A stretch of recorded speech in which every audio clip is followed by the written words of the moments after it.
The 1,000 injuries of Fortunato I had borne as I best could, but when he ventured upon insult, I vowed revenge.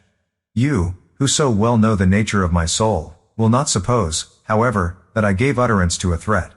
At length I would be avenged. This was a point definitively settled, but the very definitiveness with which it was resolved precluded the idea of risk. I must not only punish, but punish with impunity. A wrong is unredressed when retribution overtakes its redresser. It is equally unredressed when the avenger fails to make himself felt as such to him who has done the wrong. It must be understood that neither by word nor deed had I given Fortunato cause to doubt my good will. I continued, as was my wont, to smile in his face, and he did not perceive that my smile now was at the thought of his immolation. He had a weak point, this Fortunato, although in other regards he was a man to be respected and even feared. He prided himself on his connoisseurship in wine. Few Italians have the true virtuoso spirit. For the most part their enthusiasm is adopted to suit the time and opportunity, to practice imposture upon the British and Austrian millionaires. In painting and gemmery, Fortunato, like his countrymen, was a quack, but in the matter of old wines he was sincere. In this respect I did not differ from him materially. I was skillful in the Italian vintages myself, and bought largely whenever I could. It was about dusk, one evening during the supreme madness of the carnival season, that I encountered my friend. He accosted me with excessive warmth, for he had been drinking much. The man wore motley. He had on a tight-fitting party-striped dress, and his head was surmounted by the conical cap and bells. I was so pleased to see him, that I thought I should never have done wringing his hand. I said to him, "My dear Fortunato, you are luckily met. How remarkably well you are looking today. But I have received a pipe of what passes for Amontillado, and I have my doubts." "How?" said he. "Amontillado? A pipe? Impossible. And in the middle of the carnival." "I have my doubts," I replied, "and I was silly enough to pay the full Amontillado price without consulting you in the matter. You were not to be found, and I was fearful of losing a bargain. Amontillado. I have my doubts. Amontillado. And I must satisfy them. Amontillado. As you are engaged, I am on my way to Lucchese. If any one has a critical turn, it is he. He will tell me. Lucchese cannot tell Amontillado from sherry. And yet some fools will have it that his taste is a match for your own. Come, let us go." "Whither?" "To your vaults." "My friend, no, I will not impose upon your good nature. I perceive you have an engagement. Lucchese." "I have no engagement. Come." "My friend, no. It is not the engagement, but the severe cold with which I perceive you are afflicted. The vaults are insufferably damp. They are encrusted with nitre. Let us go, nevertheless. The cold is merely nothing. Amontillado. You have been imposed upon.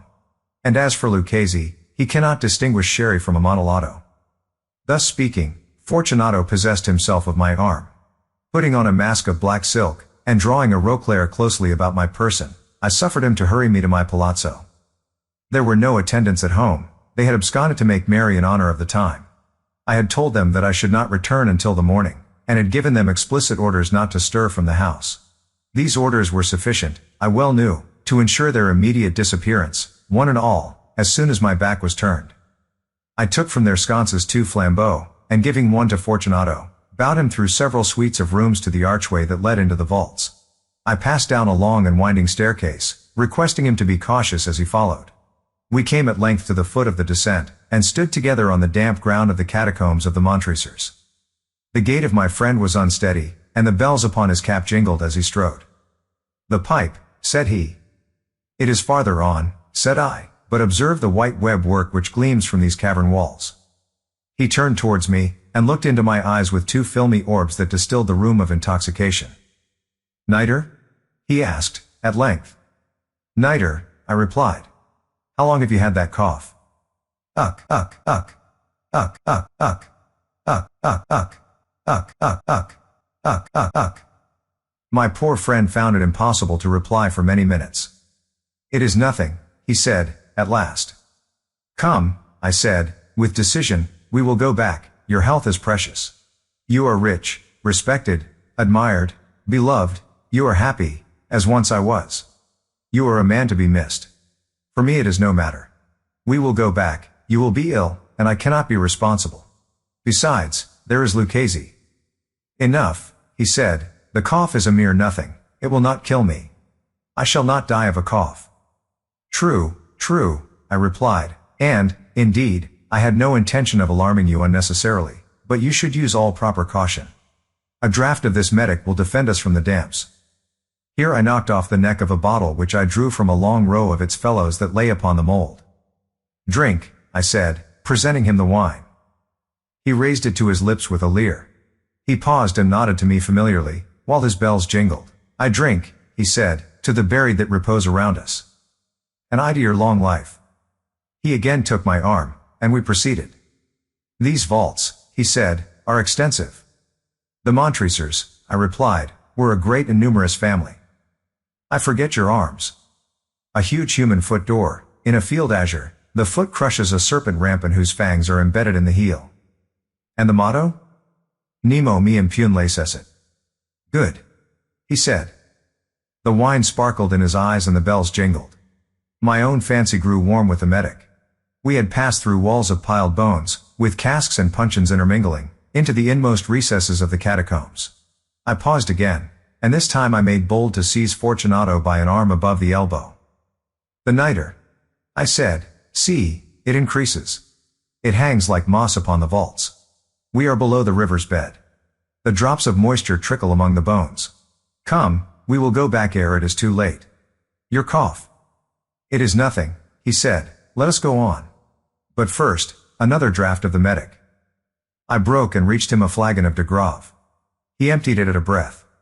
His eyes flashed with a fierce light. He laughed and threw the bottle upwards with a gesticulation I did not understand. I looked at him in surprise. He repeated the movement, a grotesque one. You do not comprehend? He said. Not I replied. Then you are not of the Brotherhood. How?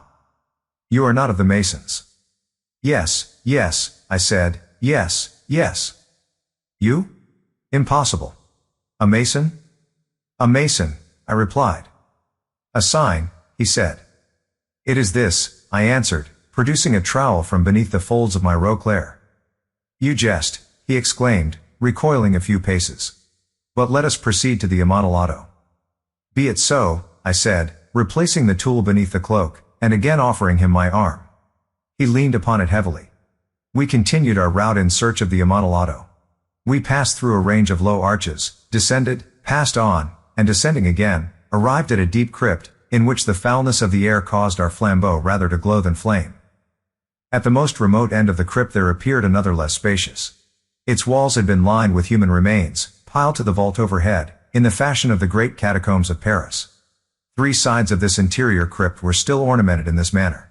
From the 4th the bones had been thrown down, and lay promiscuously upon the earth, forming at one point a mound of some size. Within the wall thus exposed by the displacing of the bones, we perceived a still interior recess, in depth about 4 feet, in width 3, in height 6 or 7. It seemed to have been constructed for no especial use in itself, but formed merely the interval between 2 of the colossal supports of the roof of the catacombs, and was backed by one of their circumscribing walls of solid granite. It was in vain that Fortunato, uplifting his dull torch, endeavored to pry into the depths of the recess. Its termination the feeble light did not enable us to see. Proceed, I said, herein is the Amontillado.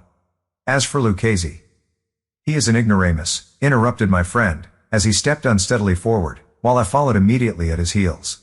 In an instant he had reached the extremity of the niche, and finding his progress arrested by the rock, stood stupidly bewildered. A moment more and I had fettered him to the granite. In its surface were 2 iron staples, distant from each other about 2 feet, horizontally. From one of these depended a short chain, from the other a padlock. Throwing the links about his waist, it was but the work of a few seconds to secure it. He was too much astounded to resist. Withdrawing the key I stepped back from the recess. Pass your hand, I said, over the wall. You cannot help feeling the nitre. Indeed it is very damp. Once more let me implore you to return. No? Then I must positively leave you. But I must first render you all the little attentions in my power. The Amontillado, ejaculated my friend, not yet recovered from his astonishment. True, I replied, the Amontillado. As I said these words I busied myself among the pile of bones of which I have before spoken. Throwing them aside, I soon uncovered a quantity of building stone and mortar. With these materials and with the aid of my trowel, I began vigorously to wall up the entrance of the niche. I had scarcely laid the first tier of my masonry when I discovered that the intoxication of Fortunato had in a great measure worn off. The earliest indication I had of this was a low moaning cry from the depth of the recess. It was not the cry of a drunken man.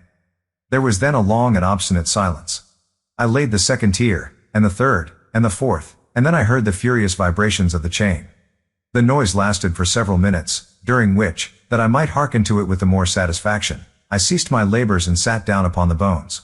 When at last the clanking subsided, I resumed the trowel, and finished without interruption the fifth, the sixth, and the seventh tier.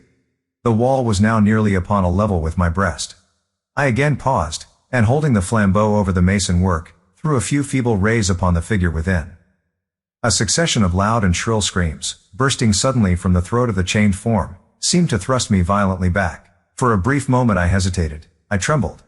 Unsheathing my rapier, I began to grope with it about the recess, but the thought of an instant reassured me. I placed my hand upon the solid fabric of the catacombs, and felt satisfied. I re-approached the wall. I replied to the yells of him who clamored. I re-echoed, I aided, I surpassed them in volume and in strength. I did this, and the clamorer grew still. It was now midnight, and my task was drawing to a close. I had completed the 8th, the 9th, and the 10th tier. I had finished a portion of the last and the 11th. There remained but a single stone to be fitted and plastered in. I struggled with its weight, I placed it partially in its destined position. But now there came from out the niche a low laugh that erected the hairs upon my head. It was succeeded by a sad voice, which I had difficulty in recognizing as that of the noble Fortunato. The voice said, "Ah, ah, ah! He! A very good joke indeed, an excellent jest. We will have many a rich laugh about it at the palazzo, he! Over our wine, he! The Amontillado," I said. He! Yes, the Amontillado. But is it not getting late? Will not they be awaiting us at the palazzo, the Lady Fortunato and the rest? Let us be gone. Yes, I said, let us be gone. For the love of God, Montresor. Yes, I said, for the love of God. But to these words I hearkened in vain for a reply. I grew impatient. I called aloud. Fortunato. No answer. I called again. Fortunato. No answer still. I thrust a torch through the remaining aperture and let it fall within. There came forth in return only a jingling of the bells. My heart grew sick, on account of the dampness of the catacombs. I hastened to make an end of my labor. I forced the last stone into its position. I plastered it up. Against the new masonry I re-erected the old rampart of bones. For the half of a century no mortal has disturbed them. In pace requiescat.